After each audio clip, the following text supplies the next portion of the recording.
Puji Tuhan Bapak Ibu, di minggu terakhir di hari yang ke-30 di bulan Mei ini, saya akan closing statement tentang bagaimana kita menikmati setiap proses. Dalam setiap tantangan, dalam setiap masalah, harusnya bukan keinginan kita yang kita kejar, tapi bagaimana menikmati proses. Nah, ini penting, dan di minggu ini kita akan belajar bahwa dalam setiap tantangan atau masalah, mari nikmatilah keinginan Allah dan bukan keinginan kita. Sekali lagi saya ulangi, marilah di dalam setiap tantangan pergumulan kita bisa menikmati Allah. Kita bisa mengalami Allah daripada sekedar mengejar keinginan kita di dalam setiap masalah tersebut. Saya punya sebuah kisah yang indah dalam Yohanes pasal 9 tentang orang buta yang sejak lahirnya. Saya baca ayat 1, 2, 3 dan bagi Bapak Ibu. Waktu Yesus sedang lewat, ia melihat seorang yang buta sejak lahirnya. Murid-muridnya bertanya kepadanya, "Rabi, siapakah yang berbuat dosa? Orang ini sendiri atau orang tuanya sehingga ia dilahirkan buta?" Jawab Yesus, "Bukan dia dan juga bukan orang tuanya, tetapi karena pekerjaan-pekerjaan Allah harus dinyatakan di dalam dia." Ini sesuatu yang luar biasa.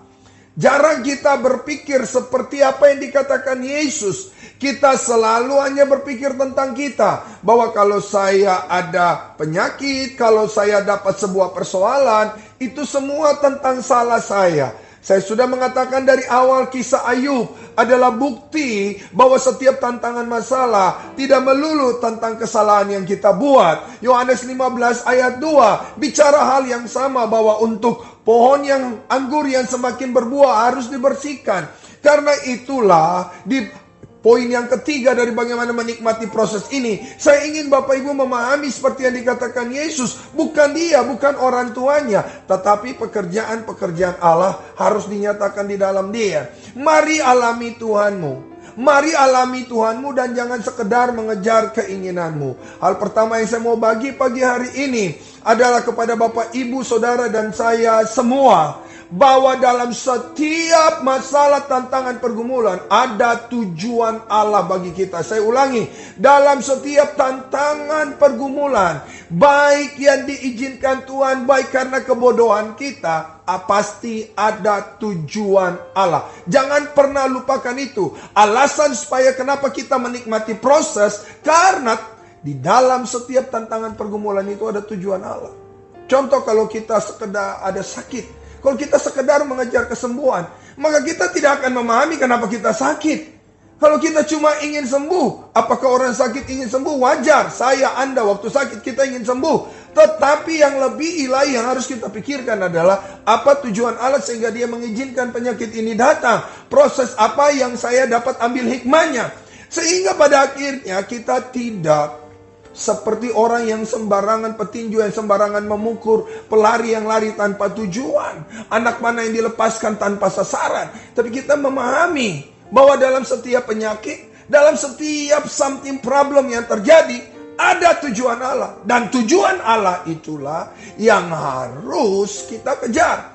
Orang tua dari orang yang buta ini juga tidak memahami bahwa waktu anaknya lahir buta, ada pekerjaan-pekerjaan Allah. Puluhan tahun kemudian, baru keluarga ini memahami bahwa anak ini telah ditentukan untuk disembuhkan oleh Yesus. Dan ini luar biasa.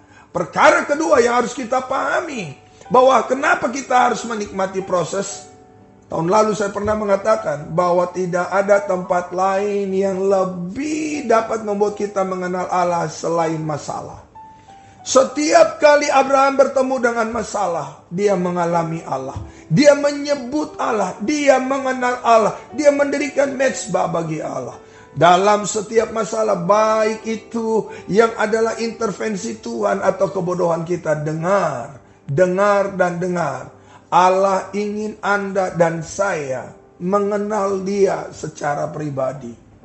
Allah tidak hanya bisa sekedar dikenal dengan apa yang kau baca. Alkitab diberikan untuk dibaca, direnungkan, dan dilakukan. Dari apa yang kita lakukan itulah maka kita akan mengenal siapa Allah kita. Jangan cepat bersungut untuk setiap masalah. Jangan cepat bersungut untuk setiap tantangan. Karena Allah ingin kita mengenal Dia lewat segala hal berat. Ya mungkin hari ini kau berkata, sudah terlalu berat Tuhan. Dengar, jangan pernah bersungut. Allah ingin engkau mengalami dan mengenal Dia. Kekasih Tuhan, jangan lupakan dua hal ini. Kenapa kita harus menikmati proses? Karena ada tujuan Allah. Dan yang kedua, karena Allah ingin kita mengalami Dia, kita semakin mengenal Dia. Jangan pernah puas diri, jangan terlalu cepat menghakimi, jangan terlalu cepat bersungut. Allah selalu punya segala cara untuk menyatakan kehendak dan maksudnya dalam setiap proses tantangan masalah yang kita alami. Tuhan memberkati. Bapa di sorga, berkati umat-Mu. Hamba berdoa renungan ini menguatkan mereka untuk tidak mundur, untuk tidak bersungut, tapi tetap mengangkat kepalanya dan melihat keselamatan itu cuma datang daripada Tuhan. Diberkatilah umat-Mu dalam nama Yesus. Amin.